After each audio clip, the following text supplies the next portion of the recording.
everyone, it's me Angel. Welcome to my YouTube channel. Sa mga senior citizens dyan, sino dito sa inyo guys ang hindi napaghandaan ang kanilang retirement? Disclaimer lang guys ha, based sa aking observations, ang dami pong mga senior citizens sa Pilipinas na hindi talaga napaghandaan ang kanilang retirement. Alam ko ngayon, alam niyo sa sarili niyo kung gaano kahirap na wala kang kita, wala kang sariling income, at wala kang sariling pera. At kung gaano kahirap maghintay ng ayuda galing sa LGU na maliban sa napakatagal ibigay at ay maliit pa. What is 500 pesos na ayuda? 'Di ba? Pang ilang araw mong gastos 'yan? 2 days? 3 days? Paano naman yung ibang araw na wala kang income guys? Saan ka kumukuha ng iyong panggastos? Ang daming mga senior citizen dito na sumasama na yung loob, kakahintay ng ayuda dahil nga napakatagal ibigay nito. At maliban dyan, wala silang monthly pension na natatanggap sa SSS or GSIS. Tama? Ngayon, ano bang sense ng video na to? Bakit ginawa ko tong video na to? Kasi naniniwala po ako sa inyo guys, sa mga lolo at lola natin dyan, na malaki po ang maitutulong nyo sa mga anak nyo ngayon, sa mga apo nyo ngayon, or kahit sino pa mang kasama nyo ngayon sa bahay. In what way?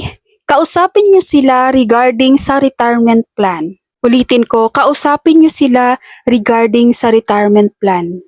Kung gaano kahalaga at kaimportante ang may retirement plan ka at kung gaano kahalaga na meron kang matatanggap kahit paano na monthly pension from SSS or GSIS. Hindi lang sa government guys, hindi lang sa LGU. Kasi alam naman natin talaga guys kung gaano ang pahirapan, no? Actually, marami pang senior citizens dito nga sa Pilipinas na ilang taon na, 90, 80, hindi nakakatanggap ng ayuda galing sa gobyerno, di ba? Kung ayaw niyong maranasan yan ng anak niyo or ng apo niyo, ano ba ang maitutulong niyo guys? Kausapin niyo sila. Encourage them to be a member of SSS at hulugan nila buwan-buwan. Maglaan sila guys ng budget, ng contributions, kahit yung pinaka-minimum lang na hulog sa SSS. Kasi kung nakakabili kayo ng bagay or nakakapaggastos kayo ng bagay na hindi naman importante buwan-buwan, di ba? Bakit hindi nyo kayang maglaan ng kahit minimum lang na contribution sa SSS buwan-buwan? Di ba guys, kahit pinaka-minimum lang, ang importante guys, may aasahan kayo pagdating ng retirement age nyo. Di ba? Pagdating ng retirement age nila, yung mga bata pa dyan. Di ba guys? Kasi paano kapag wala kayong monthly pension? Paano kapag napabayaan kayo ng anak nyo? Or napabayaan sila ng anak nila, di ba? So, kawawa sila guys. Yung nararanasan yung hirap ngayon as a senior citizen, mararanasan din nila yan kapag hindi sila open-minded para sa retirement plan. No, ang bilis lang ng panahon. Bata ka ngayon, hindi mo akalain ilang years lang, no? Senior ka na pala. Marirealize mo na at the age of 60 na, hala, wala na akong income monthly, hindi ko na kayang magtrabaho, wala nang tatanggap sa akin. Paano na ito? Saan ako kukuha? Kahit nga yung mga SSS pensioners GSIS pensioners, di ba? Parang hindi pa sila ganun ka-happy sa natanggap nilang retirement buwan-buwan. So paano na lang yung mga walang pensyon na natanggap buwan-buwan guys? Mas maganda talaga meron kayong pension monthly guys. Alam nyo, kahit sabihin nyong maliit man yan, diba? Kung gusto nyo ng malaki, lakihan nyo yung hulog nyo. Pero kahit maliit man yan guys, at least meron kayong mawi-withdraw man lang once a month, diba? So may matatawag pa rin kayong pension nyo monthly. So sa mga senior citizens dyan guys na nanonood ngayon, no, kausapin nyo yung anak nyo, yung apo nyo, or sino mang kasama nyo ngayon sa bahay guys, kung gaano ka-importansya ang magkaroon ng retirement plan.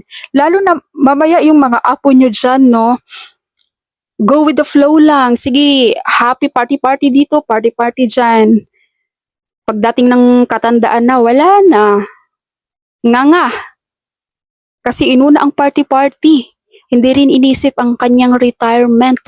Okay, sa mga mamshi and daddies dyan, kausapin nyo sila guys. And it's up to them kung makikinig sila or hindi. Nasa huli naman lagi ang pagsisisi, no? Kung hindi ba nila kayo guys pakinggan, tingnan nyo pag tumanda ang mga yan. Tsaka nila maiisip yung sinabi nyo sa kanila. 'Di ba? So mula nung gumagawa ako ng mga videos guys for seniors, natitingnan ko talaga guys, na-observe ko talaga na ang daming senior citizen na hindi planado ang kanilang retirement. No?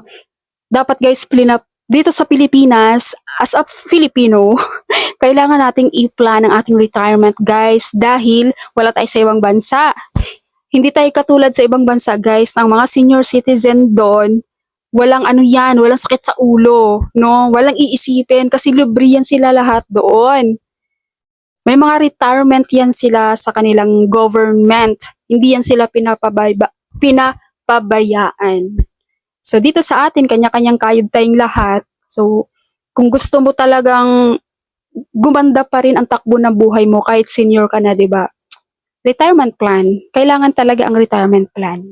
Okay mga ma'am, shika dyan, and mga daddies dyan.